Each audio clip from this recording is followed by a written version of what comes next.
Bonjour à tous, bienvenue sur AutoZone Réunion pour l'essai de la seconde génération de Toyota CHR. Alors la première mouture est sortie en 2016 avec son design assez audacieux de SUV coupé. Il s'est écoulé à 700 000 exemplaires dans le monde, 110 000 rien qu'en métropole, et il a connu véritablement un gros succès à La Réunion.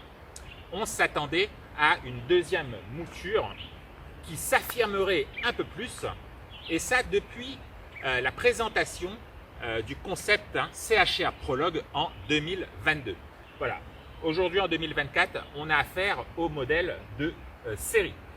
Voilà, un design futuriste, mais également extrêmement expressif pour cette seconde génération. Au niveau de la face avant, on n'a pas de calandre. On a par contre cet énorme bouclier avec ce maillage noir laqué sur notre finition GR Sport aujourd'hui. On a la signature lumineuse en crochet avec un éclairage full LED. Et puis au niveau du bouclier, on a ce gros insert qui remonte, noir laqué, qui remonte au niveau de ses feux. On a également en partie basse des plastiques type alu gris anthracite. Voilà, cette seconde mouture est plus large de 3 cm, mais elle est également plus courte de 3 cm, ce qui rend ce véhicule plus rablé, plus sportif. On remarque sa ligne de coupé avec le toit contrasté, une ligne très fuyante au niveau de la lunette arrière avec ce gros béquet. On a également des nervures de carrosserie très bien travaillées au niveau de cette portière, c'est en triangle. On retrouve également sur cette seconde génération des poignées de porte qui sont affleurantes.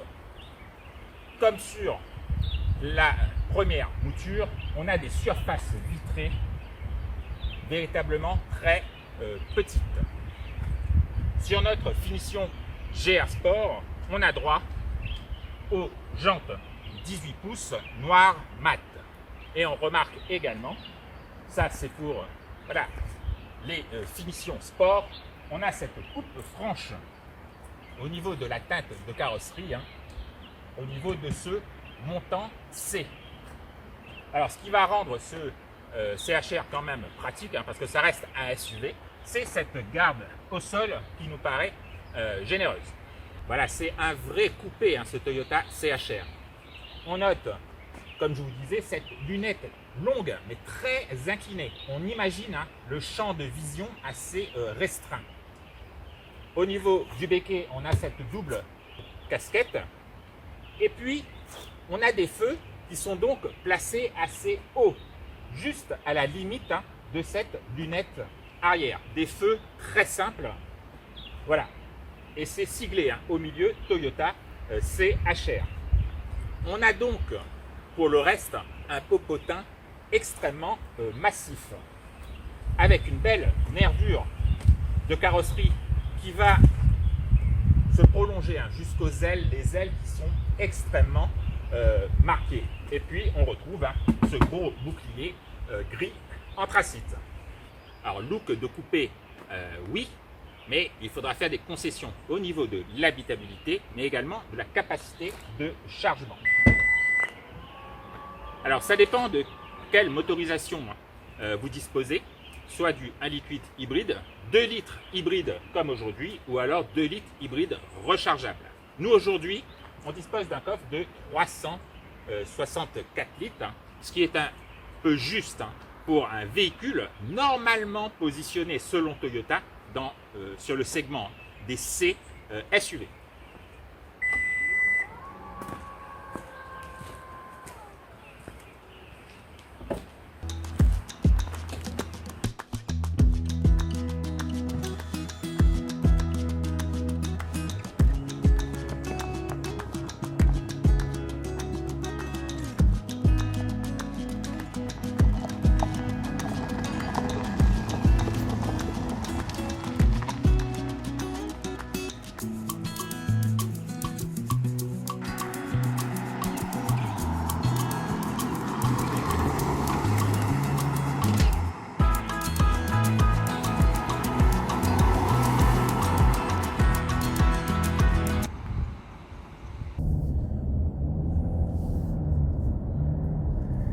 bienvenue donc dans ce nouveau Toyota CHR. Alors il est très sportif d'allure à l'extérieur et à bord c'est pas mal non plus. En tout cas on a un poste de pilotage qui est dessiné je trouve autour du conducteur. Il y a une séparation d'ailleurs entre le conducteur, le passager. On a les commandes de clim qui sont physiques. Alors dommage à La Réunion, la concession n'a pas jugé bon de l'équiper du grand écran de 12,3 pouces disponible sur le continent. Alors du coup ça nous prive par exemple de la caméra à 360. Là on a juste la caméra de recul. Au niveau des fonctions, alors il n'y a rien de plus simple comme d'habitude chez Toyota. Avec le système multimédia, le téléphone, voilà. On se trouve dans un modèle hybride, donc on a le fonctionnement du véhicule et puis après on a tout simplement les paramètres. Par contre, pour tout ce qui est application Apple CarPlay, Android Auto, c'est du sans fil. On a des prises USB-C, le chargeur par induction. Voilà, on ne va pas vous énumérer tous les équipements. Il y a un paquet d'ADAS, d'aide à la conduite. Dommage. Pour les paramétrer, il faut le faire à l'instrumentation. Instrumentation numérique, par contre, très agréable, de 12,3 pouces. Voilà, par contre, ça fait un peu long pour déconnecter, par exemple, l'alerte, le maintien dans la voie, ou alors le lecteur de panneau. Voilà, c'est toujours un peu embêtant. On aurait préféré avoir un raccourci. On a également, comme dans pas mal de véhicules aujourd'hui, cette petite caméra qui scrute votre regard, qui vous dit de rester concentré sur la route. Au niveau position de conduite, on est assis un tout petit peu haut pour moi. On se trouve d'ailleurs un tout petit peu engoncé dans cette voiture. Aussi bien aux places avant qu'arrière. Si moi je prends mes aises à l'avant, il reste plus grand chose quand même pour le passager à l'arrière avec mes 1,86 m. Voilà, d'ailleurs les passagers arrière ils auront de toutes petites surfaces vitrées. Donc ça c'était déjà un défaut du premier CHR. Voilà, je trouve pas l'habitabilité exceptionnelle. Et la surface vitrée est vraiment limitée. Justement, aujourd'hui on dispose par contre du toit panoramique, avec un verre qui ne laisse pas passer les UV. Ça rajoute un tout petit peu de lumière dans cet habitacle qui finalement est assez sombre. Alors le fait d'avoir de toutes petites surfaces vitrées, ça gêne également la vision périphérique. Quand on est en manœuvre, c'est justement pour ça que j'aurais préféré avoir une caméra à 360 degrés.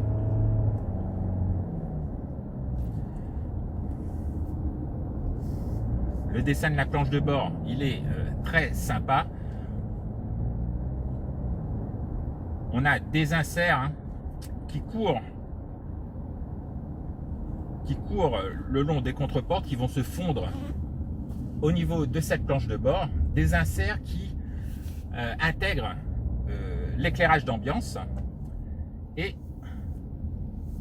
on a également quand un véhicule va arriver dans les angles morts, cet éclairage il va changer de couleur.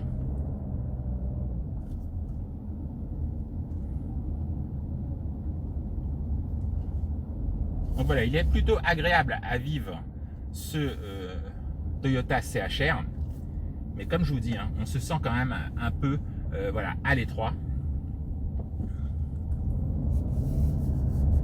Par contre aujourd'hui on apprécie cette sellerie simili-cuir et Alcantara.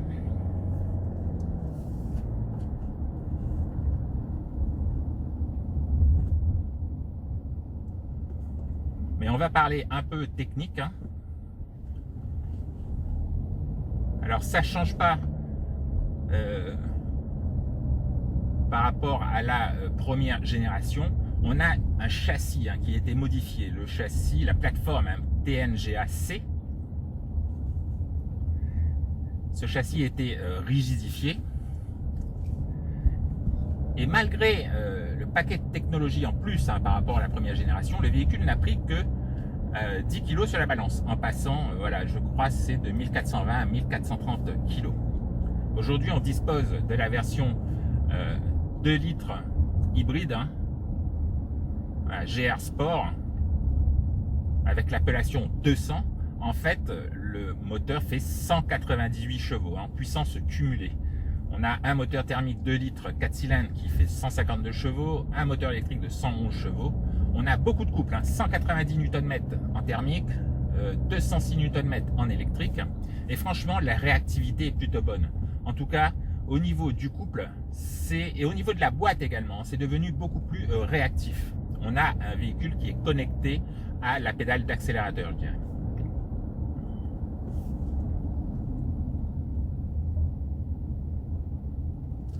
Voilà, ce n'était pas toujours le cas sur les premiers modèles hybrides de Toyota, où on avait parfois l'impression d'accélérer dans le vide. Voilà, là, la boîte réagit beaucoup plus vite.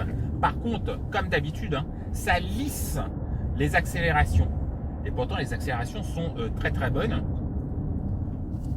On n'a jamais cette impression de manquer de couple. Ça, c'est très agréable. Quand on accélère, ça avance. Voilà, c'est comme si on vous donnait, on vous poussait, une grosse main vous poussait le dos. Mais ça reste linéaire, il n'y a pas de passage de rapport bien évidemment, puisqu'on a cette boîte type variateur.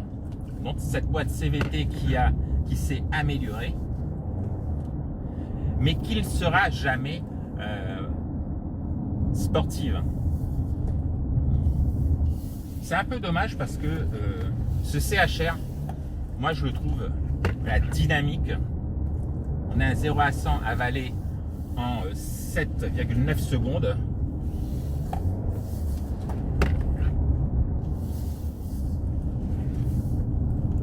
Voilà, on sent qu'il est véritablement efficace. Aujourd'hui, on est chaussé en 18 pouces.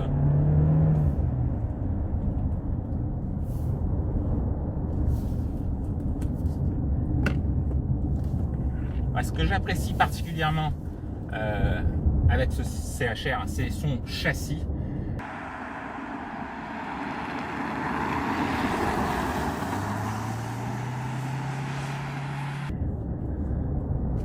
Et puis les réglages de suspension, aussi bien en compression qu'en détente. Le véhicule est bien tenu et en même temps, il n'est pas inconfortable.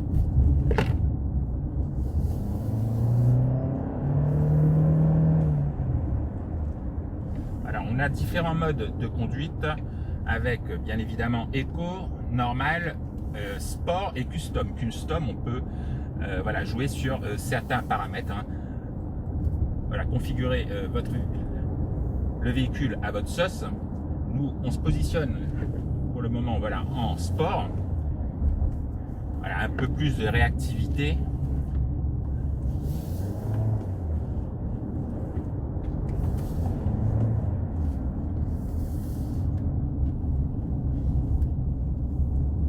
C'est pas l'objectif de ce CHR. Son but, c'est d'être dynamique et efficace. Et ça, il arrive très bien. On a une direction électrique, mais j'ai un très bon ressenti, ce qui n'est pas toujours le cas. La direction, je la trouve incisive et précise. Néanmoins, c'est toujours, et on le sent très bien, c'est toujours le train avant qui va finir par lâcher.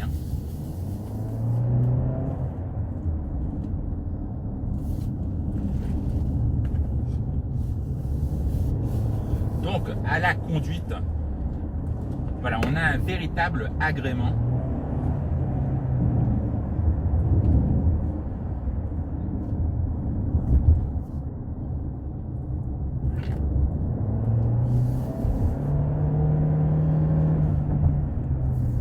Mais avec cette boîte CVT, tout simplement, le CHR ne sera jamais sportif.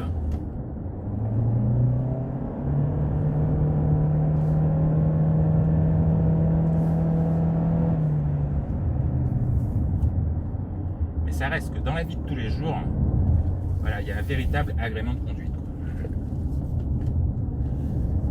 Et bien sûr, on a la consommation. Le spécialiste de l'hybride, c'est véritablement Toyota.